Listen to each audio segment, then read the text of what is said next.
Owen Jones has been on Good Morning Britain telling some hard truths about Britain's failing water industry. The more you think about it, the more you think, what are they thinking when they flogged it off in the late 80s? I think Thatcher was high on her own dogma at the time. You know, we were told it'd be good for customers.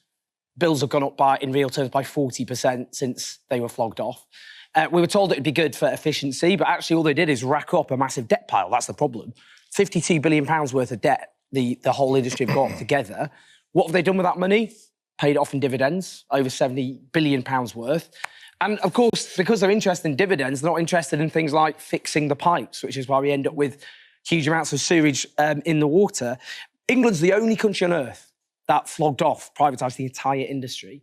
And if you compare it to Scotland, where they've invested far more in the industry because it's publicly owned. So we can see a comparison, you just have to look north of the border. I think the sensible thing now, to be honest, is just to go, this was an embarrassing mistake. It's a natural monopoly. You don't get competition.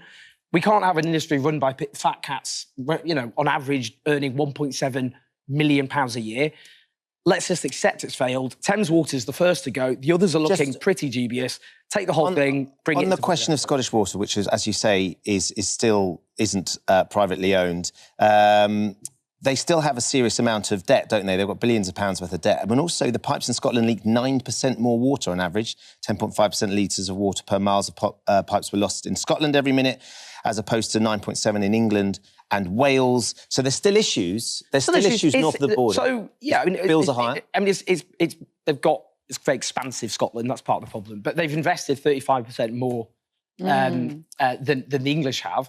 And actually, the bills are lower. I mean, they pay less in bills. It's not a magic wand. You don't bring it into public ownership and, hey, presto, you've sorted the industry out. If you look at ours, leaking, sewerage, very, very high bills for what you're paying.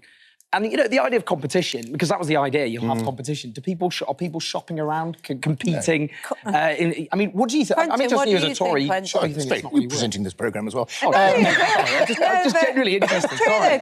I mean, I was really impressed by Owen there because, you know, number one, he seems to have Benjamin Button's disease. He's aging backwards. And secondly, I think that he made the case really convincingly, which is privatisation of the water industry has failed by every one of its own metrics. It's not more efficient. It's not a better deal for customers. And it's not even a competition. It's not as if I can go, oh, I'm getting a really bad service from Thames Water. I guess I'm just going to stop needing water to live. You know, it's not as if I can then go, well, let me then look at all of the other water regions. You know, how's Anglian water doing? How's Southeastern? How's Southern? That's not how it works. We're basically a totally captive market. It's the same with the train industry. It's, you know, very often the same when you think about the levels of, I'm not allowed to call it price fixing because it's not technically price fixing, but price alignment when it comes to infrastructure like broadband.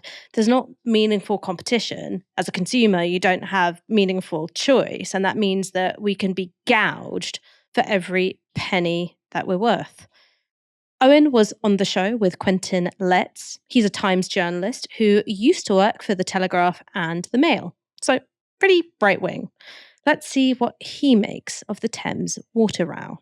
It might be that it's forced upon us, but has privatisation been a failure? And what would the cost be to renationalise? Palpably. And I don't think water should have been privatised because there's only one set of pipes.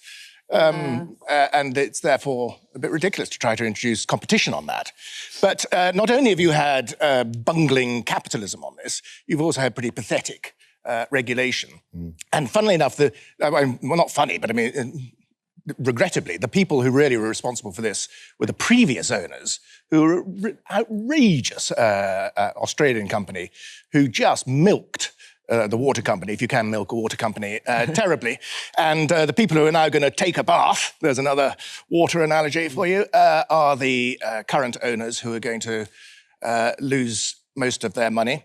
And that's the way capitalism works. The state will take over and then hopefully will make a profit when it sells it to So would you not... I mean, obviously, that seems that's the way it's going to go, although Thames Water are saying they're going back to their shareholders and trying to sort of add to the 500 million that they've raised already to add to that.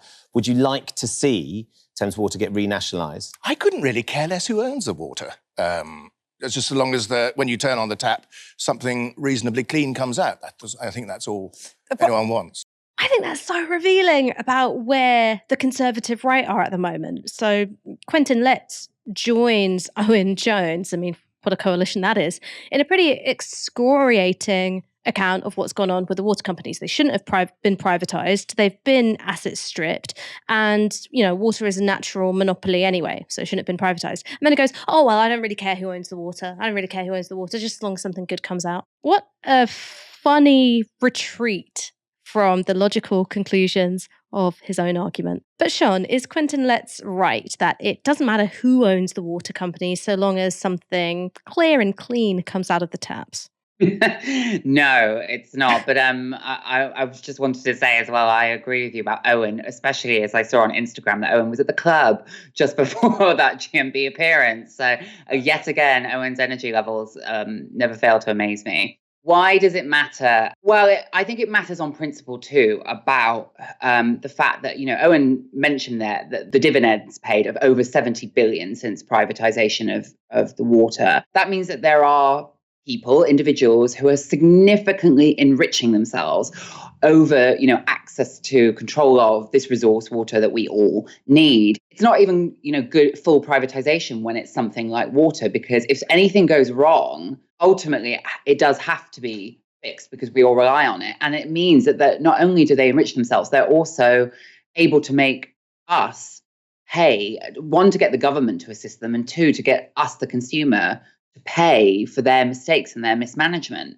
So it's not even like, the true pure capitalist principle that it's like, if it's mismanaged, the business will fail and it should be allowed to fail. It's survival of the fittest. It's like, no, you still walk away with your dividend and then we're left picking up the pieces. And who wants that? So yeah, an astonishing retreat, but of course, completely expected, because it's in these shareholders and, senior executives' interests that the Tories will always act. I mean, I think this is one of the things which winds me up so much about the case for privatisation of anything, which is every pound that goes to shareholders and dividends is a pound that could have been put in investment. So in making the infrastructure better, or improving people's wages, or delivering new services. It's always a waste of money to give it to the shareholders, in my opinion. That's my most normie opinion.